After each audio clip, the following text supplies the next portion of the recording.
Everyone. I'm Howard Frank, Director of the Jorge M. Perez Metropolitan Center, a vital part of the Stephen J. Green School of International and Public Affairs at FIU.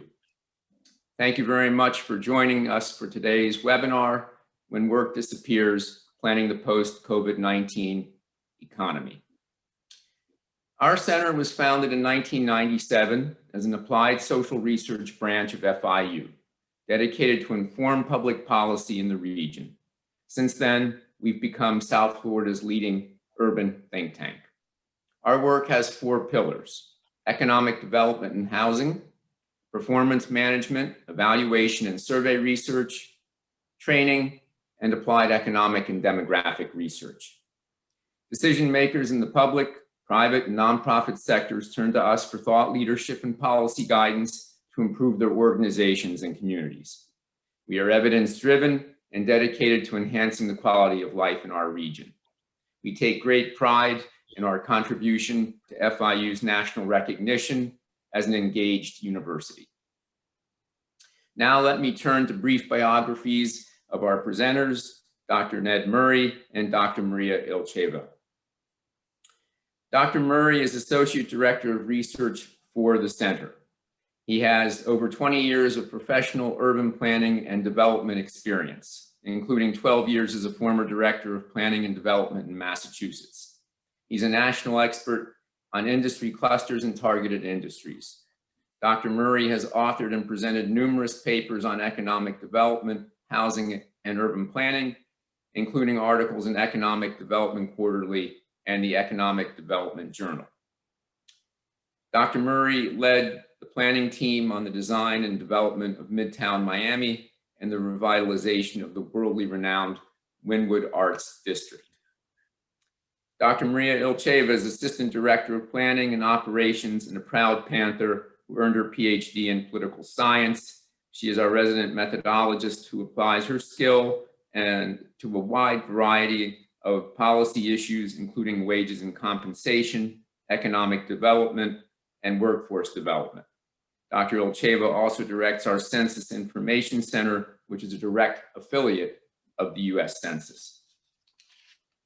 Before I turn the virtual mic over to my colleagues, I'd like to thank Ms. Helen Roldan for arranging the webinar.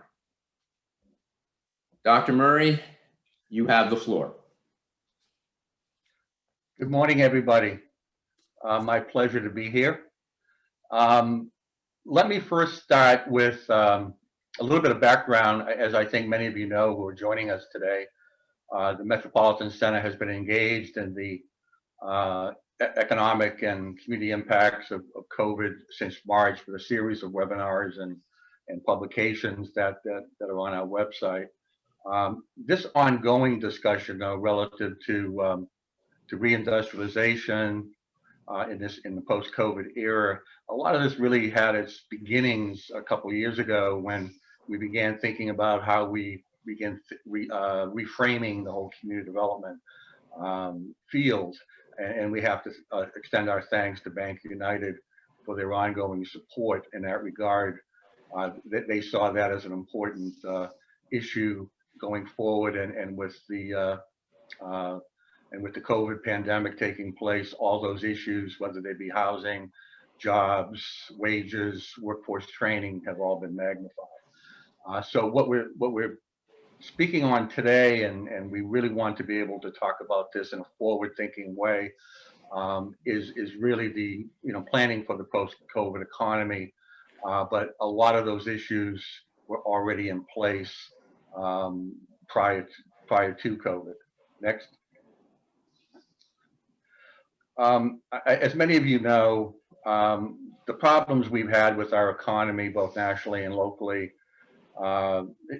this just didn't happen over the last few years or the last couple of decades. In fact, the era of the so-called Pax Americana vanished some decades ago, and you can see from this quote by Bobby Kennedy way back in 1968 that we were already thinking at that juncture that things were changing and that measures of GDP and economic growth in general really needed to change. Unfortunately, it did not. And so what happened is during the 70s and 80s in particular, We went through a period of deindustrialization in this country, and we certainly have seen it here in Florida as well. Nothing good about that story, despite high employment numbers and low unemployment rates, particularly recently prior to COVID. A lot of those issues were getting worse by the day. So what does that mean? It means that we have to plan for a post-COVID economy, which means we're really talking about a major paradigm shift. And we can talk a little bit more about that. The policy brief, as Helen had mentioned, includes this entire discussion. There's a lot more to talk about. I know some of this terminology and some of this thinking might be somewhat new to some of you, so we want to be able to really talk about it with you, and so we've reserved plenty of time towards the end to do that. But it is a paradigm shift, and why that is because the supply and demand factors that have been a part of the whole COVID pandemic and its impacts on the economy and the community at large, it really is unprecedented. We have never seen anything like it. But more importantly, probably is the fact that a lot of it, as I say here, is indelible. It's going to be with us perhaps forever, and a lot of these jobs may not come back. And certainly the pre-COVID economy certainly was already at that tipping point. So with that understanding that economic growth and opportunity will need to change in terms of how we look at it and what we do relative to economic development, will require a whole new set of determinants based on these changing supply and demand factors, which have been significantly altered. Next. Okay, so what are we talking about? We're talking about, instead of deindustrialization, which essentially we've been going through for decades, we're talking about reindustrialization. Now, what is that? Well, number one, as I mentioned, is a paradigm shift. The paradigm shift with thought and action introduces, this shift in terms of how we think not only about the national economy, but how we do local and regional economic development. It's also about reindustrialization with a human face, because unlike other economic growth models or paradigms that certainly I've studied in my years in school, reindustrialization places more emphasis on the social balance sheet, including economic opportunity and equity, and that's going to be a really critical aspect of what we'll be talking about and going forward, because that gets into the whole understanding of what the demands are going to be in terms of skilling or upskilling the working population, and education and workforce development in general. And then, of course, the transformative potential that reindustrialization has, because we cannot continue to have an economy, whether it be national and here in South Florida more specifically, that goes through these economic shocks every decade. And of course, this one's the most severe. But we need to be looking at economic growth, opportunity, and resiliency as one package. Next. So let me just run some numbers by, because we see a lot of numbers every week, every month on the news or in the paper, but oftentimes they really miss the point. Here's the hard facts that we need to know, and this is what we've been monitoring since March. South Florida has lost 256,000 jobs since March. 250, that's more than double the jobs we lost during the Great Recession from 2008 to 2010. So think about that. We've doubled that in only 6 months. The number of claimants from South Florida comprised 35% of the state's claimants, obviously we're the 3 biggest counties, but other than us and Orange County, we're seeing the most distress in regards to both job loss and first-time claimants for unemployment. So that's close, that's getting up there towards 1 million. And then more importantly, I think at this juncture, because we're all thinking about recovery down the road, is that we're still shedding jobs. We're still at about 35,000 in the month of September. And from all our understanding, those numbers could get worse in the coming months. Next. These next 2 slides, just really quickly, once again, all this will be shared with you if you'd like it, but we have to monitor our employment sectors and obviously our industrial base as part of the economic development that we do and the economic development research that we do at the center. But these are, once again, I'm combining, when I say South Florida, I'm combining the tri-counties here in all these discussions, because you can see where all the industrial growth occurred from the economic recession up until just prior to the pandemic. And you can see considerable growth in a number of different sectors.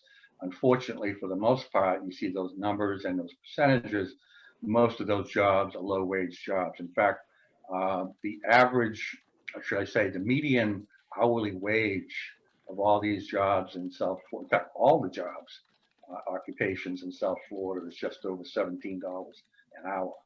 So we do see professional, scientific, and technical services at the bottom there.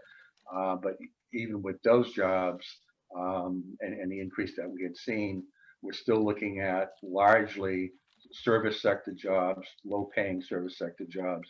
And these are obviously the ones that were most vulnerable to both the recession in 2007 and 8, and also what we're seeing now.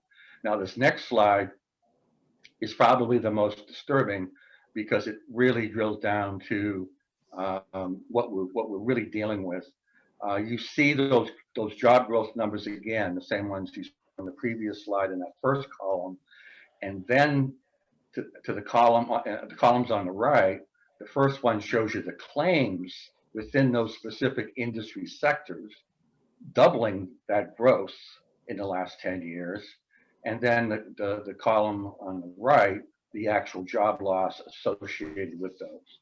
So this is a dynamic that continues. Obviously, the first month we saw most of these numbers occur, but these are still August numbers. We have not really recovered. In fact, if you look at these numbers in terms of both claimants and job loss, overall job loss, it is quite striking. Now, what these numbers don't show, by the way, are contract workers, temp workers, gig workers, which actually would comprise, if we put them on, if we put those jobs on this table, it would probably be number one.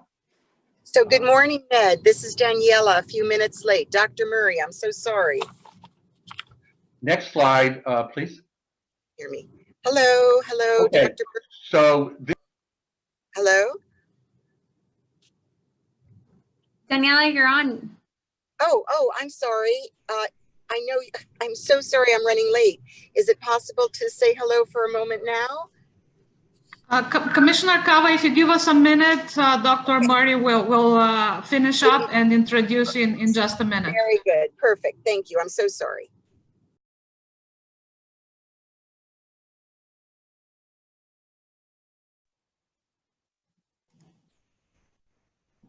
Ned?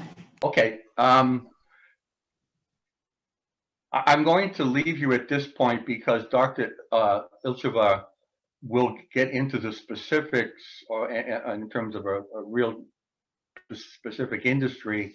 And then I'm going to come back later on and talk about these policy implications with her. But these are the challenges, given all those numbers you just saw and all those issues that I presented early on. These are the three main challenges that we're going to have to deal with. And Dr. Ilcheva will get into that relative to manufacturing. But these are the three. We're going to have to build local industrial development capacity. You know, as I say, industrial, not economic. We need to get away from that term. We can still use it, but we need to understand that economic development has to become more industrial focused. We need to find room for industry to grow and prosper. That is going to be a challenge, although we do have opportunities there, and we'll talk about that. And then we're going to have to create a local institutional support network and system to support that type of effort. Anywhere in the world, or certainly in this country, where you have strong industrial development occurring, you have strong local institutional support. And by that, I mean the academic institutions, the lenders, and obviously local government, and then of course working very, very closely with the industries themselves.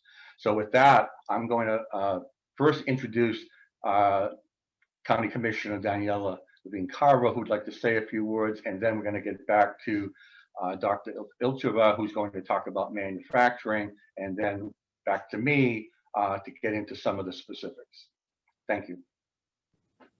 Thank you so much, Ned, Murray, Dr. Murray, and to all of you who are on this call. The Metropolitan Center that does such a fantastic job has been a critical partner with Miami-Dade County, producing very, very many important reports, including the Prosperity Initiative study that I initiated and leading the way on so many efforts to close the income and wealth gap and grow the economy here in Miami-Dade.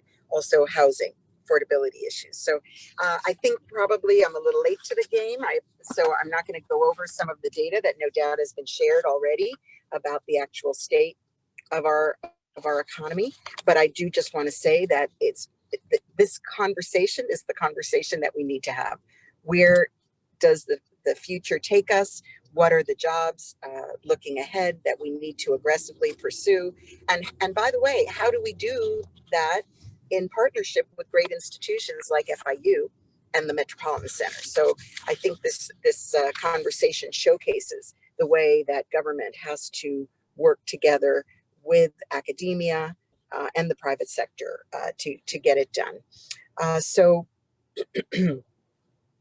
I would very much like to work with the FIU in the future to bring the professionals directly into county government. So let's just say that what we need is a robust interchange where students and faculty are on the ground with government, helping to map out the strategies and to implement them.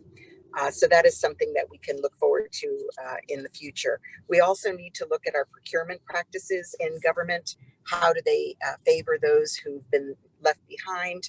Certainly our African American, our veteran, our women contractors who get an unfortunately low disproportionate share of the business dollars now. And I heard about manufacturing, but also infrastructure, which will be a critical piece when we engage in increased infrastructure, which we'll hopefully do in partnership with the federal government. We need to make sure that we hire local, because local hiring means that the money stays here, it's spent here. Locally owned businesses invest here. We don't want those profits going to some corporate headquarters someplace else. As much as possible, we want to keep that money right here, recirculating in our economy. And during this time when we're relying so much on federal relief dollars, the CARES program, $500 million, that is also what's so essential, that we keep the basic business apparatus moving, people spending money that supports jobs so people can pay their bills. We can avoid evictions and mortgage foreclosures, homelessness, and small business shutdown if we use these dollars wisely to invest in our local infrastructure. And just to talk about infrastructure, of course, transportation, which is a key part of the equation. We have some major projects coming along for building up our transit. As well, we should be having a major infusion into our housing market. Right now, real estate is still doing well as people are flocking to our community from other parts of the country and the world. But, we need to make sure that the percentage of housing that's available to our workforce increases substantially. And that will be something that county government can play a key role in allocating the properties, reducing the permitting times, and intensifying the density, infill housing, and all the things that will help to bring more housing online. And again, Metropolitan Center has been at the forefront of those studies with the city of Miami, with the county, with other counties, and the expertise will be so critical in a post-COVID or COVID recovery period. So I'll just briefly mention some of the programs that have been put in place to stimulate the economy during this period using the CARES Act dollars, because people might not be familiar with how extensive the programming is. We've got a special program for taxi cab, jitney, and limousine drivers, a revolving loan fund called RISE, a veteran business grant program, and also a relief program for veterans. We have nonprofit grants. We have hospitality industry. We have one specifically for arts and culture. another small business assistance forgivable loan program, a layoff aversion fund, and others that have come online. Oh, for childcare and adult daycare. So many sectors obviously struggling, and we're just trying to keep them afloat while our economy rebounds. So that's my little summary, and hope it was helpful. And I thank you so much for allowing me to come in and interrupt the program. I'll be listening for a little while here, and unfortunately cannot stay the whole time, but Jason Smith, our legislative director, is on the line in case you have any questions for my office. And Jason, I don't know if there's a chat function, but if so, put in contact information if anyone wants to be in touch. So again, thank you so much to the FIU team and to everyone who's joined us today. Thank you very much, Commissioner Cava, for carving out some time from, I'm sure, your very busy schedule. We appreciate your support, and we're certainly looking forward to working with our local governments, nonprofit leaders, and others to address some of the issues that we're talking about in our studies and that we're covering here. I'll share my screen now because I want to continue talking about a very important sector for our economy, the manufacturing sector, which continues to be a vital source of innovation and competitiveness, making outsized contributions to research and development, export, and productivity growth. It is an important sector for South Florida's economy, but it has not received, I believe, sufficient attention. And there are several main reasons why we are talking about it. First, manufacturing jobs have historically offered opportunities for workers without college degrees to gain technical skills and climb the economic ladder. Although the manufacturing compensation premium, which is the additional pay a manufacturing worker earns relative to comparable non-manufacturing workers, has declined in recent years, manufacturing workers still earn 10% or more in hourly compensation than other workers in the rest of the private sector. The erosion of the manufacturing wage premium has been partially offset, I should note, by an improved benefits picture for these workers. They have an advantage in insurance and retirement benefits, and studies have shown that this advantage has grown over the last 2 decades. Secondly, manufacturing firms fund most domestic corporate research and development, and the resulting innovations and productivity growth improve our standard of living.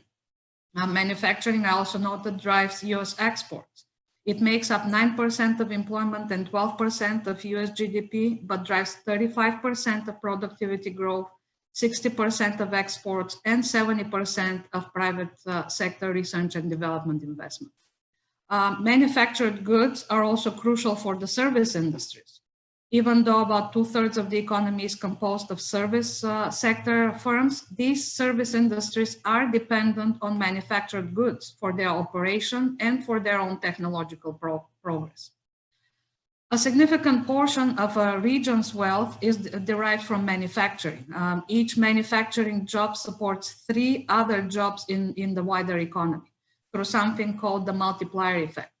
Manufacturing firms purchase other goods and services, and the wages for manufacturing employees are respent in other parts of the economy, which generates additional demand, jobs, and income. A diversified economy creates a sustainable cycle of economic activity. That's fourth main point. Businesses continually feed off of one another and grow larger as the economy grows. Diversity measures the number of industry and occupation types in a region and the evenness of employment across these industries and occupations. This means that if there is a downturn that affects a specific sector, diversity means that the region's economy will remain more insulated to that downturn. A diversified economy is a more resilient economy. More diverse economies have lower unemployment rates and recover quicker. More diverse economies are also less volatile, as measured by changes in employment and number of jobs.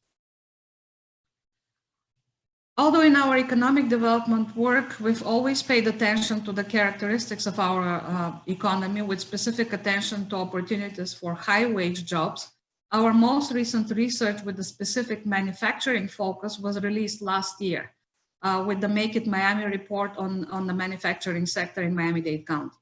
This report was a joint collaboration between the Metropolitan Center and the Small Business Development Center at FIU with support from City Community Development. In the report, we show that while the manufacturing sector is not among the top employers, it is a major contributor to Miami-Dade's economy in terms of output.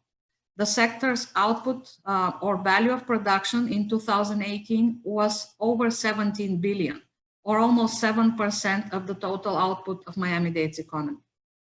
It lagged behind other sectors like information, about 35 billion, finance and insurance, about 32 billion, and retail trade, about 30 billion in output. The manufacturing sector also generated almost 270 million in taxes on production and imports. The sector also deserves attention as a sector that contributes to the diversity of the local economy, which I noted is important for its resilience. In the context of Miami-Dade and South Florida, diversity, upskilling, and the supply of high-earning jobs are critical for bolstering the local economy and strengthening the region's competitiveness. Building off of this report, we recognize the importance of the sector for Miami-Dade and the larger South Florida economy. And next, I will talk about some of the sector's characteristics in the Miami metro area, the Tri-County area. Employment in the sector has been steadily increasing over the last decade, with a low during the recession of about 68,000 workers. Prior to the pandemic, employment was at almost 82,000. There were over 6,100 manufacturing firms in South Florida across a wide range of subsectors. Similar to the overall business makeup of our economy, most manufacturing firms are small. 72% had fewer than 10 employees, and 95% had fewer than 100 workers.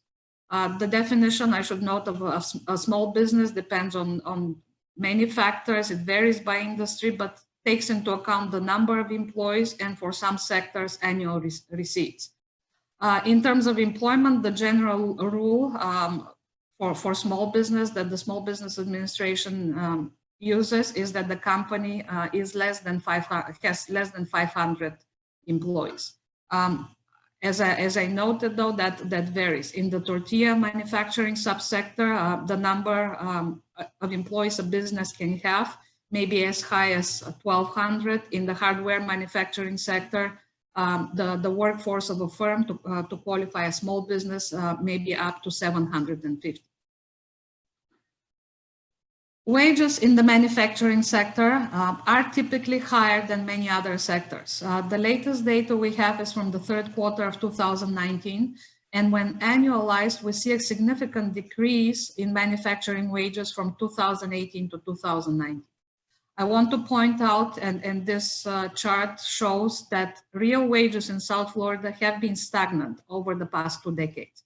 In fact, in 2019, average wages across all sectors for full-time workers were the same in real dollars, which means adjusted for inflation, as they were in 2010, and still lower than the pre-recession years.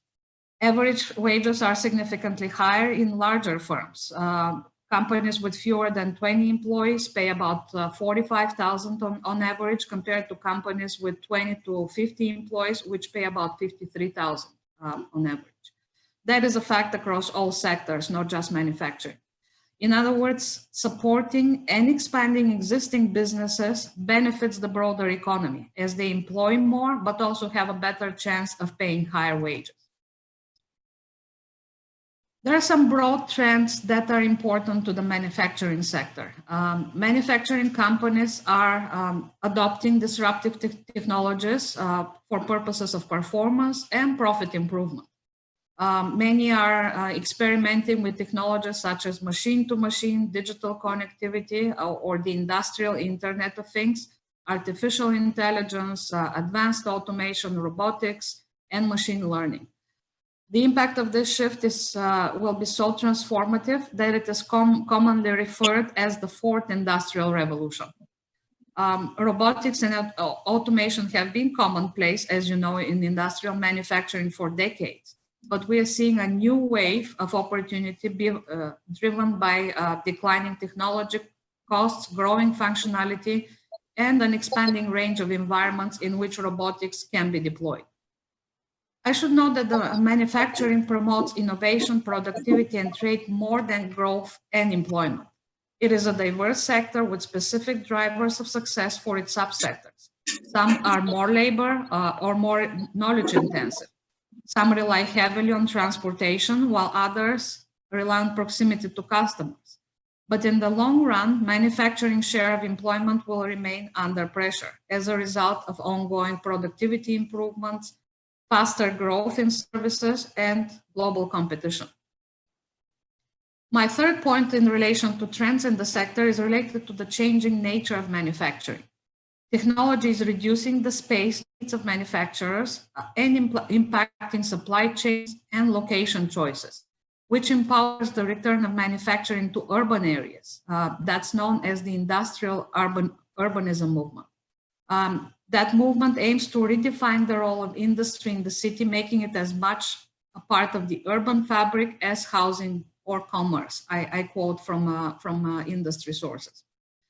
Manufacturing processes nowadays are lower impact and cleaner than ever before, which reduces the need to isolate them in industrial zones. The trend is towards smaller manufacturing facilities in major population centers. Thus, reindustrialization can enter into the urban core, into vacant commercial spaces, into mixed-use zones, and re-inhabit former industrial land. That means land use policies need to be updated to accommodate the needs of 21st century urban manufacturers. There are certain subsectors which drive innovation and productivity growth in the manufacturing sector much more than others. The Brookings Institution defined advanced industries as those that both conduct large amount of research and development and employ a disproportionate share of science, technology, engineering, and math workers, STEM. They include, the advanced industries include 35 manufacturing subsectors producing a variety of goods like motor parts, pharmaceuticals and medical equipment, household appliances, aerospace products, etc. The largest number of firms in South Florida is in the motor vehicle body and trailer subsector. Advanced manufacturing firms employ over a third of the workforce in the sector. Advanced industries, as I note here, offer a significant wage premium at every level of education. Next, I want to present some information on the labor demand in the sector. This information is based on job postings in South Florida. In 2019, there were over 22,000 job postings from manufacturing firms, and you can see some of the most in-demand occupational groups here. I want to note that most of these in-demand occupations are considered at low risk of automation. Demand for these occupations is also projected to grow. And the fact that the salary of job postings is significantly higher than market may be an indicator of the gaps we have in filling these high demand jobs. Technology is driving major shifts in the job market, as I noted, and that will require corporations, governments, individuals, workforce development agencies, as well as educational institutions to embrace and provide for the development of new strategies and skills. The skills clusters with the highest demand include customer and client support, information technology, sales, administration, business, and others. I also want to note that the combination of skills required for jobs in the sector is related to the types of manufacturing production we have in South Florida. There are cross-cutting skills that transcend the manufacturing sector, as you see here in these tables. But skilled production jobs require more specialized skills like logistics, including scheduling, SAP and inventory management, or process improvement skills such as good manufacturing practices and capability mature model. These are all very specialized platforms. And advanced manufacturing jobs specifically put greater emphasis, for example, on computer-aided drafting and design, CAD, and programming. We have a strong case why the manufacturing sector deserves attention and support. I will finish with a brief overview, and Dr. Murray will cover some of these themes in more detail. But first, in order to sustain the growth of clean urban manufacturing, land use planners need to harmonize land use and development policies with the needs of today's light manufacturers. We need to preserve the inventory of industrial land and maintain the availability of suitable urban land for the kind of buildings and operations-intensive activities that characterize manufacturing. As demand for industrial space increases, planners and policymakers will need to consider infill sites whenever possible. The Urban Manufacturing Alliance has produced several case studies that show how cities can incorporate small-scale manufacturers within mixed-use neighborhoods. Land use tools, for example, zoning and permitting, can serve light manufacturers in many ways. In hotter real estate markets, such as ours, where industrial vacancy is low and conversion pressures are high, more restrictive zoning can protect industrial areas and urban manufacturing operations. For example, San Francisco established production, distribution, and repair zoning districts in 2004, which prohibit non-ancillary office, retail, hotel, and other non-industrial uses. Seattle strengthened its industrial zones by lowering maximum sizes for office and retail uses. It also limits office, entertainment, and retail uses in marine and rail-related industrial areas. The Industrial Sanctuary Program in Portland, Oregon, limits office and retail uses to 3,000 square feet within its general industrial and heavy industrial zones. Secondly, academic institutions, including technical and vocational schools, colleges, and universities, as well as other workforce training providers, play a critical role in the equation because they directly connect workforce to industry through skills training. Two key priorities for both government and businesses are education and development of skills. Companies will need qualified, computer-savvy workers and agile managers for the complexities of the sector. In addition to supporting ongoing efforts to improve public education, particularly the teaching of math and analytical skills, policymakers need to work with industry and educational institutions to ensure that the skills learned in schools fit the needs of employers. Understanding what manufacturing looks like today is the first step towards cultivating value for the trades again, while also demonstrating the skills and opportunities they give individuals and communities. Apprenticeships are a tool to create a pipeline of talented workers, and there are various models for creating a partnership and sponsoring an apprenticeship program, which involves businesses, a combination of business, government, and education providers. Sponsors of these apprenticeships can be businesses or collectives of businesses, community-based organizations, banks, workforce development providers, or a combination of these actors. Fourth is cluster manufacturing, which refers to a geographic concentration of interconnected entities that operate along an entire value chain. That's generally seen as the future of advanced manufacturing. Clusters typically include companies engaged in a particular industry or area that share infrastructure and distribution networks sharing, featuring common characteristics such as physical proximity and collective growth potential. Local government managers and other officials can enhance the success of clusters through interventions that cut across a number of domains, including economic development, education and training, workforce development, and infrastructure provision. For example, prospective cluster strategies, sometimes referred as cluster engineering, are efforts to convert important assets in the regional economic infrastructure into competitive businesses. An example might be establishing a university department or a research institute to spur the growth of technology businesses in related fields. And finally, locally made brands create a distinct place-based identity for goods produced in localities. They connect makers to one another, helping them differentiate products and access new markets. These types of branding and collaboration opportunities allow for flexible spaces for manufacturers to fabricate their products, assist businesses in navigating government programs, and also provide a centralized platform for web-based marketing. They are consumer-facing, helping purchasers to connect to and support the local economy of their cities. There are different mechanisms and plenty of examples nationally for local brand platforms on how they're managed and operated. And some of these, the more prominent ones include Seattle Made, Made in Long Beach, and Portland Made. With this, I will pass it back to Dr. Murray, who will expand the discussion on some of these themes, I'll be standing by to answer any questions that are coming in. Dr. Murray? Thank you, Dr. Ilcheva.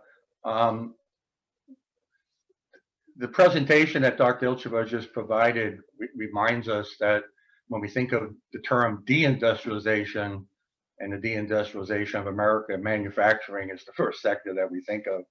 And certainly we lost so many tens of thousands of jobs during the 70s and 80s and right up into the 90s. But that's changing somewhat. By the way, I should just say that I know a lot of our audience is probably looking at me and thinking, is that Ned Murray, the housing guy?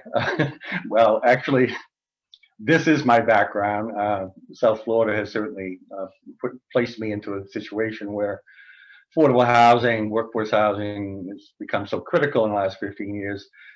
And my interest in it actually began just from this perspective, is that my interest has always been workers, occupations, wages, industries. And it just makes a lot of sense when you think of workforce housing. And I mean real workforce housing, not from a AMI perspective or whatever, but workforce in terms of who are your workers and what do they earn, and that's a really critical discussion. So it's always been an economic development issue, but unfortunately sometimes we get going in the wrong direction, and we forget that. And I think what COVID has done is it's reminded us of that intersection between jobs and affordable housing or loss of housing in many cases. So this is my background. Most of my years were spent doing manufacturing and industrial development activities. My PhD was in this field. So I'm back to where I started. And one of the reasons I got started on it, and it's really important, is that I had read an article back, I think it was in the 80s, that it was a national article that said, the title of it was, "Without Manufacturing, We're Dead." And that just struck me, and it was a very compelling article. And of course, that was during the height of deindustrialization. And so we really need to think this through. And what Dr. Ilcheva just did in her presentation was to show you that whether it be manufacturing or even other sectors of the economy, the local economy, because we're not talking getting rid of what we have. We have an industrial base in here already. But obviously it's been hurting. Obviously it's vulnerable to economic shock. And we need to be thinking about, from a reindustrialization standpoint, not only our core industries, but obviously other sectors like manufacturing that provide some real opportunity. So 3 requisite core competencies. So as Dr. Ilcheva was getting into a lot of the specifics of the one sector, manufacturing, we need to be thinking about the delivery system itself. I, as a former planning and development director, I come from an organizational perspective on this. So number one is we need to have local planning and management capacity. And I can tell you this, and I think most of you know, there's very few municipalities in South Florida or at the county level that actually have economic development departments. I think you can count them on one hand. So we don't even have that capacity in place right now to do industrial development. So that's number one, and that takes real education and skills. This isn't something you just hire someone for. And I think just given Dr. Ilcheva's presentation, you saw just how much knowledge you do need to be working with any one particular sector. And that plays into the next one, strategy know-how. You need to be able to develop strategies working with local industry sectors based on a whole array of issues and factors that a lot of what Dr. Ilcheva just talked about, including land use and zoning and permitting and markets, technologies and skills. All these things come into play, and as a government official, you need to be able to know that, and you need to be able to communicate that to who else? Industry, industry leaders, so that you can assist in this effort. And then, of course, what separates reindustrialization, I mentioned earlier, is building local human capital. This is a key to it.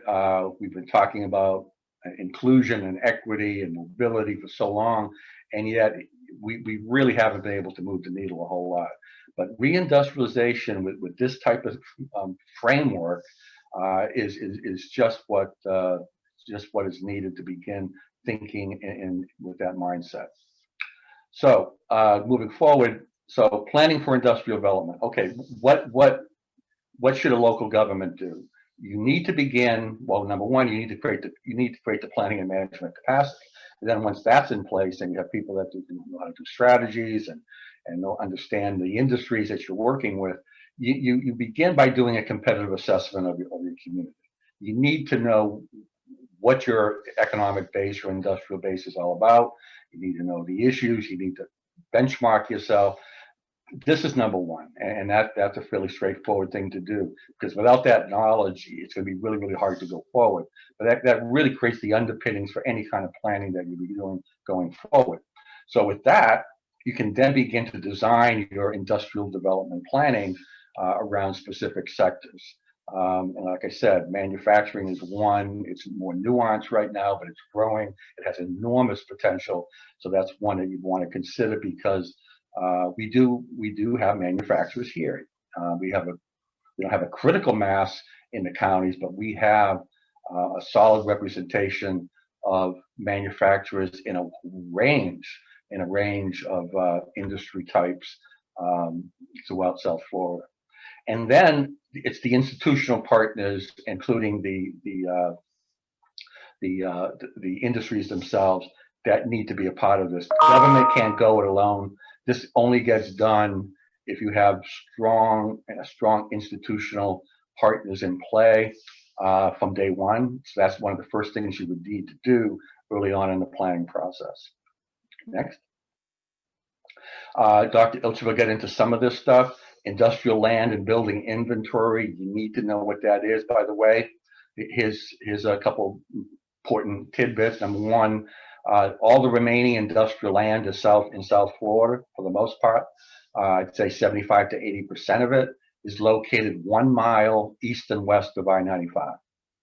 1 mile east and west of I-95, going from Miami all the way up into Palm Beach. So that's where you start. Obviously, there's other areas. When we're talking about industrial development, though, we're not necessarily talking about industrial land in the usual context. We are talking light industrial. We're also talking commercial land that allows for like manufacturing and other uses. But this is an absolute critical step that has to take place. Industrial land redevelopment. You know, a lot of the land that sits there is obviously either underdeveloped or it's lacking the site readiness that's required in terms of water and sewer, public infrastructure. Obviously, need brownfield assessments that are done on this land. All these things need to take place as part of your inventory and looking at where you have development and redevelopment potential. Next. Then we need to look at it from a small business manufacturing assistance standpoint, which Dr. Ilchev got into. Once again, we're not talking mass manufacturing like we did back in the 60s and 70s. Those days are gone. It may happen in some locations, but not South Florida. So we are really talking about small manufacturing types of establishments. Some of the ones we have in place right now have up to 100 employees, and they're doing very, very well.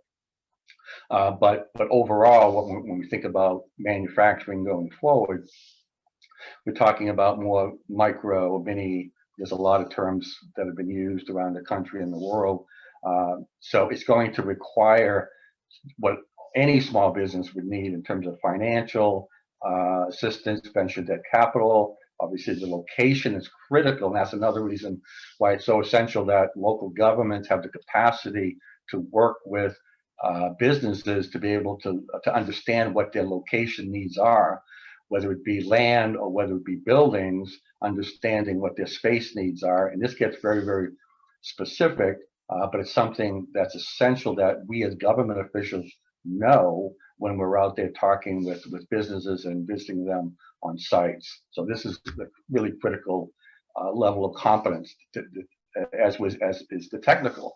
We need to understand the technologies. We need to know what's in place as far as the developments of technologies, the technologies that are being used, the technologies that are being acquired by industries, and particularly manufacturing that Dr. Ilcher was talking about, particularly in the advanced manufacturing sectors. But our knowledge of technologies and how they're used is absolutely critical. And of course, this gets back to what Dr. Ilcher was talking about as well, in terms of inskilling the workers to make sure that they can benefit from this knowledge and these kind of skills.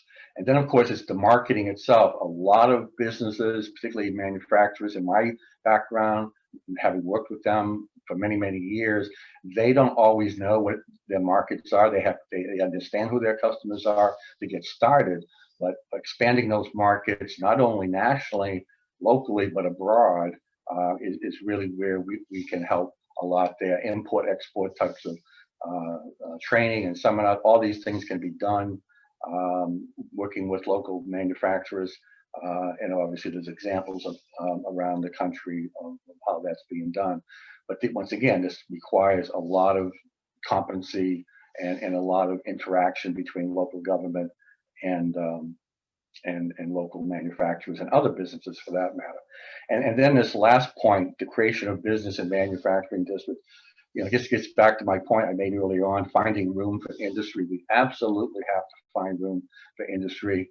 Once you lose it, once you lose your industrial inventory, it's gone forever. You don't recreate industrial districts. You have to work with what you have. That's why it's so important that we locate them. We figure out the best use for the land and the buildings that are there. And if necessary, we create actual districts that can be marketed as such.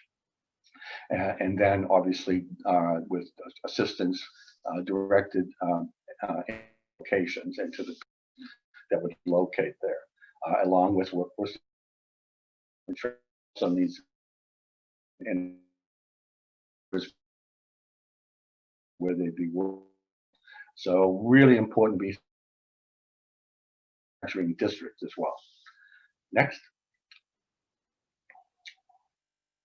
Okay, well, I did, as I mentioned earlier, want to get through this and be forward thinking as did Dr. Ilcher, so we could engage you on a lot of these topics, and because I know it's some of this is new to you, and some of the terminology is new to you, and I'm sure you have a lot of questions, and so we look forward to that conversation. But thank you very much for joining us today, and look forward to our conversation. Thank you.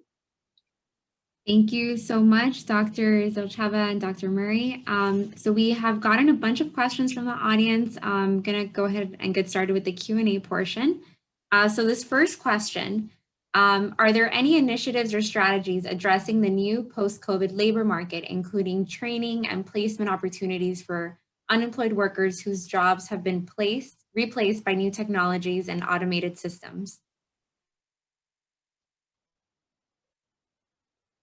Well, I don't know of any that are formalized. Everything today, including the larger discussion, is all about formalized training, targeted training, I'm sure it's going on at some level, but when we think about reindustrialization and the immediate needs, I mean, a lot of what we're talking about here is longer term, building longer term capacity, but there's a short response period as well, which we make very, very clear in our policy brief that local governments need to be engaged in to help mitigate against job loss and obviously the need for employment by those who have lost their job, many of which may not get those jobs back.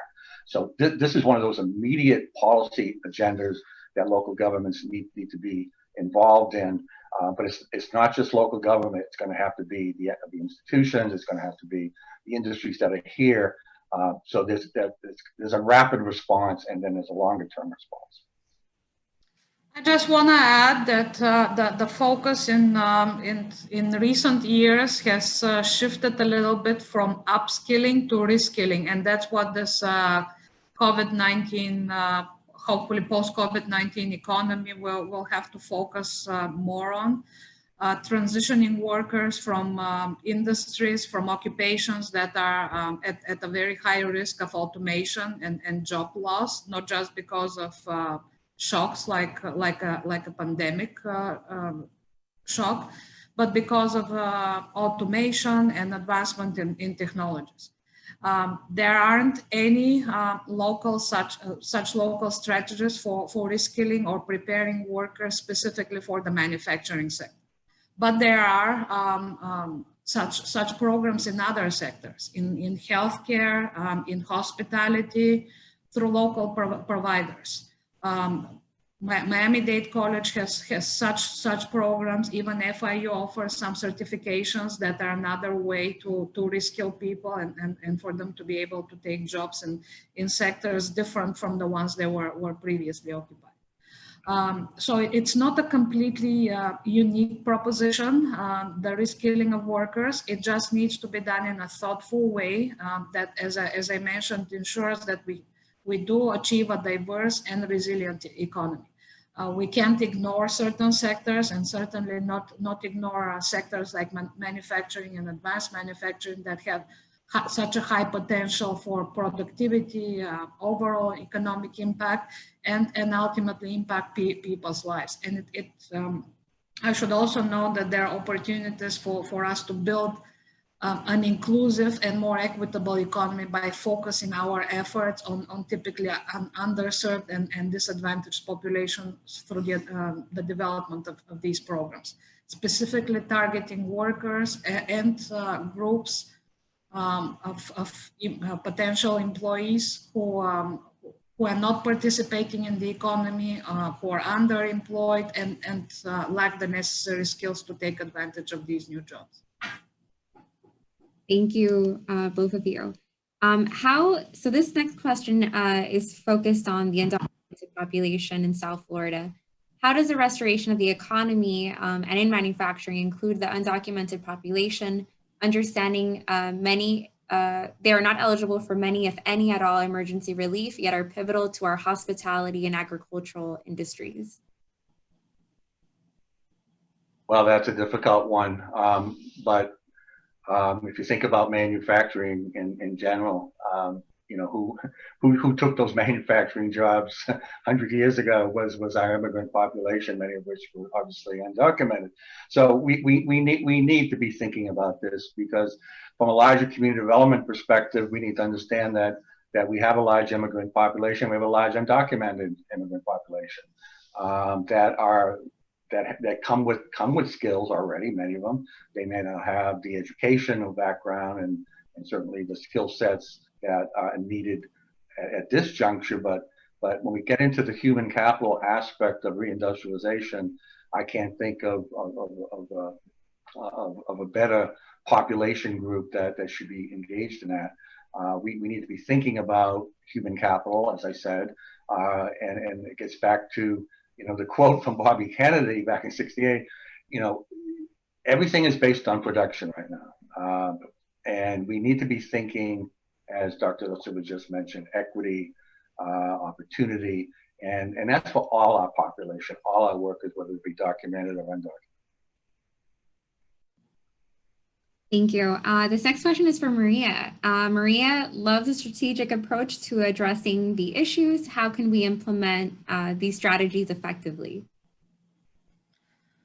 Well, the main prerequisite, and we keep talking about it whenever we have proposed strategies or policy recommendations, it requires collaboration. Educational institutions are important. We note some of these actors in our policy brief as well. Educational institutions, government, industry associations. By the way, I forgot to mention, but we have a South Florida Manufacturers Association. So it's not like we have a starting baseline. So these industry associations, in collaboration with other groups, should that's an absolute prerequisite for them to work together. But we also have and we also need to have the leadership and be willing to do the hard work of understanding our economy, understanding the prerequisites for developing any sector, whether it's manufacturing or helping the hospitality sector recover. Any sector, it comes with evidence-based understanding of what their needs are, so that these needs can be addressed by the other partners. On the workforce development side, on the resource side, on the incentives, and I don't mean monetary incentives, but it can be, as we talked about, just permitting, more flexible permitting and land use policies, support with marketing, building clusters, etc. So collaborations and partnerships. That's the way strategies. That's how the most successful strategies come to fruition. Thank you. And one of the questions that was asked on the examples of successful partnerships between manufacturing industry and government. I know this was mentioned in your slide, so I just want to restate for everyone in the audience. We will be sending slides and the recording of today's presentation, so you will have access to that information. This next question. We've been outsourcing for so long without understanding real landed costs of those decisions. How can we promote a near sourcing effort and bring back manufacturing? Well, that gets into the whole point that I raised earlier about the deindustrialization of American manufacturing specifically. If we were starting from square one back in the 1990s, say, I would say it'd be very difficult, but that has changed, and COVID certainly has had some impact on that as well. But as Dr. Ilcheva was talking about, manufacturing has been growing. It's been a growing sector again. It's like I said, it's not the mass manufacturing, the Fordish level of manufacturing that we saw back during the 60s and 70s, but it's growing, and the more productive it becomes, the more opportunities there will be. Now that gets into technologies and the skilling that Dr. Ilcheva was getting into. It's a huge commitment that local governments are going to have to do this. We do not have an industrial policy in this country, unlike other industrial nations in this world. We never will, probably, because we have a laissez-faire attitude about it, about capital in general, but also our economy, and that plays out at the local level as well. And that's really the whole point of what we're saying here. The post-COVID economy is going to require a rethinking and a commitment at the local level. There's a lot we can do at the local level because we have the land, we have the zoning, we have the industries here, we have the institutions, but it cannot be done willy-nilly, and it cannot be done with government thinking, well, let's let industry do its own thing. No, it's time to invest in industry and to get them to the table and begin thinking about how we do this. Yes, we can bring manufacturing back. It's already here, and it's here in South Florida, but that's going to take a lot of work. And that's why I think the points that I was making earlier and Dr. Ilcheva was making is there's a lot to it, but let's get to work. Thanks. We're getting a lot of great comments from everyone.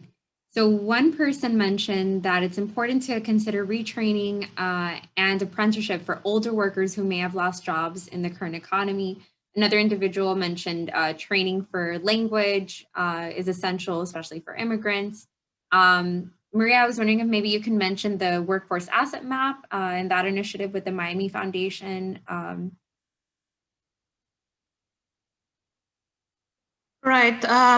What Helen is referring to is an effort that the Miami Foundation, in collaboration with many partners, including FIU, Miami-Dade College, various other institutions like City of Miami or the Anchor Alliance, which represents the some of the largest employers in the area, is spearheading. And as part of that effort,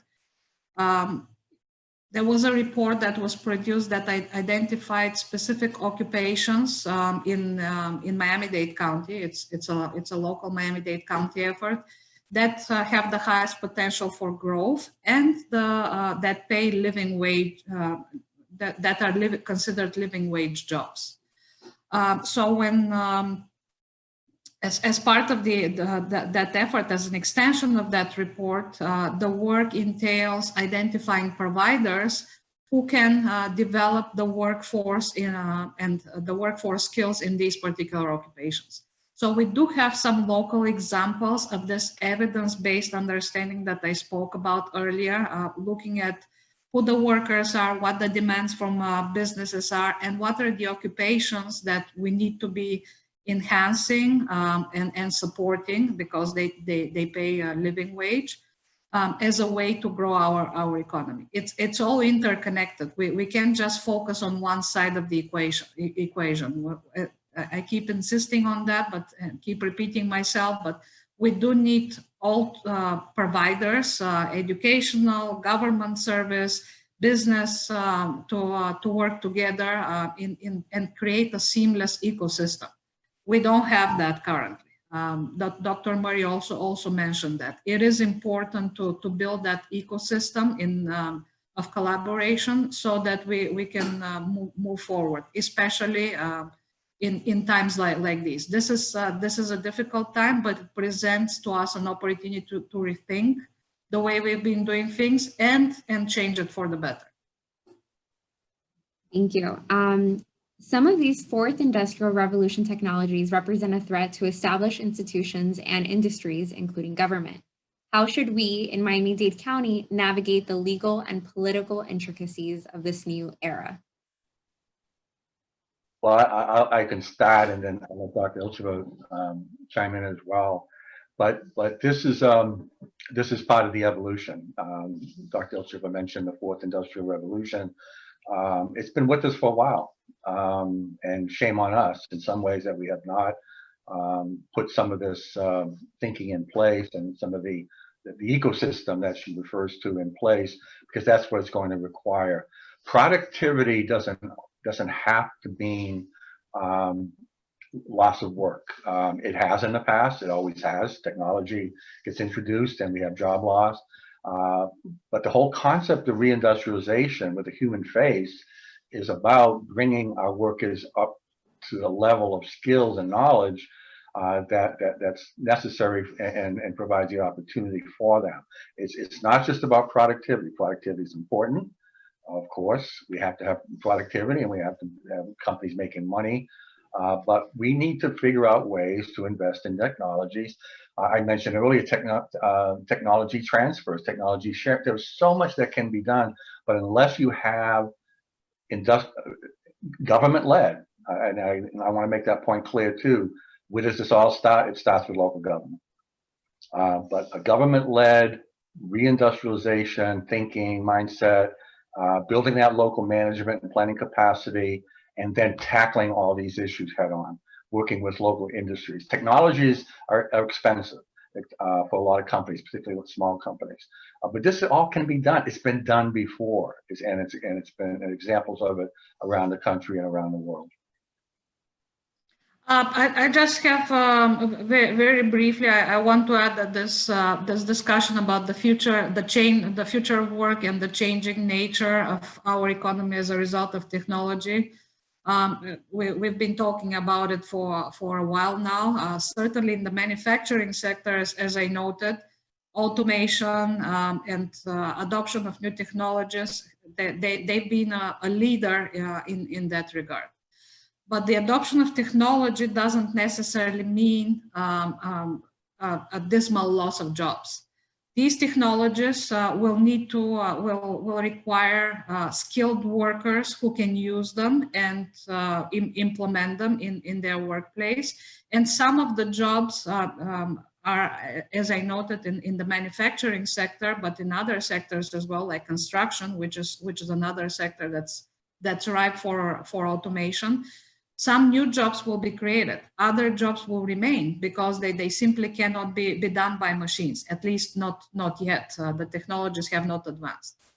But we can't fear technology. It's not going to disappear. So fighting the trend will not benefit our companies. Not adopting technology means that we will be less competitive.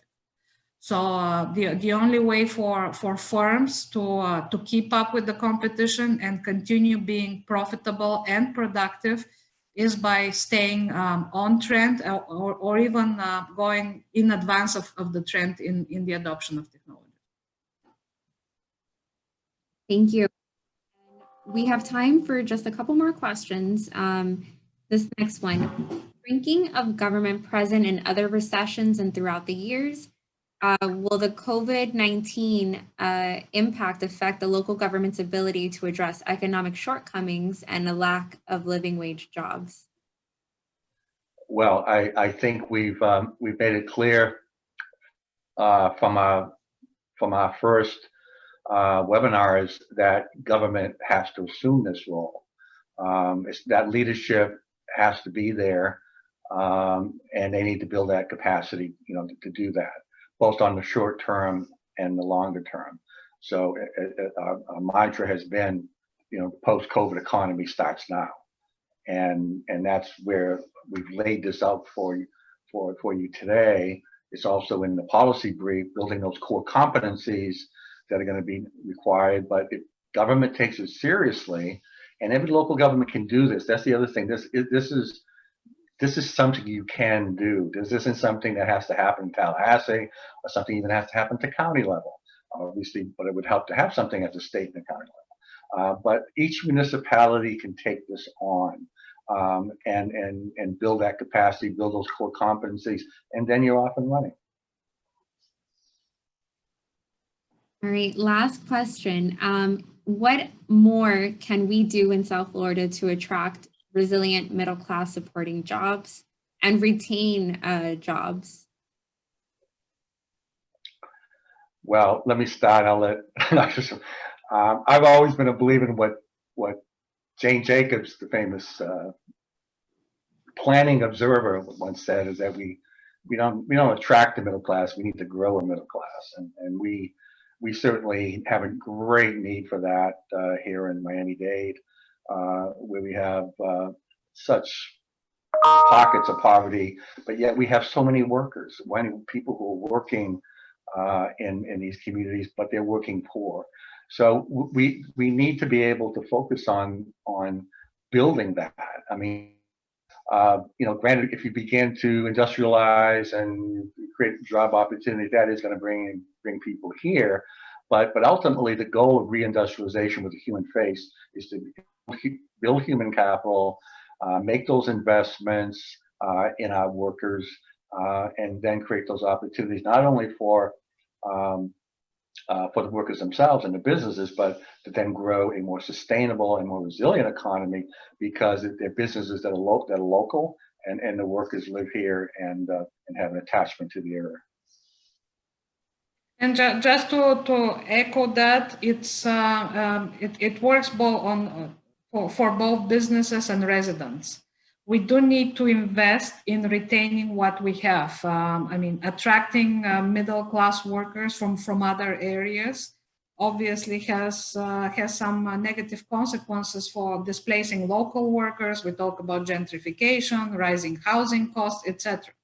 So we do need to focus on upskilling and reskilling the workers that we have. And as an educator, I'm going to put the onus on us as education providers, along with other institutions, to focus our efforts on understanding what the needs of the local economy are, but also being proactive about it, not just and being intentional about it.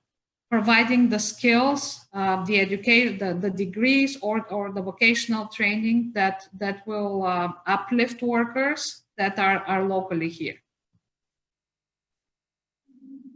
Thank you so much. And thank you everyone for joining us this morning. As one of our participants stated, we have a lot of work to do in South Florida. I'm going to remind everyone that today's session was recorded, so we will be sharing that. We're also sharing the policy brief that was mentioned and the slides that were presented today. Thank you once more, and I hope everyone continues to have a great day. Thank you. Thank you, everyone. Bye, everybody.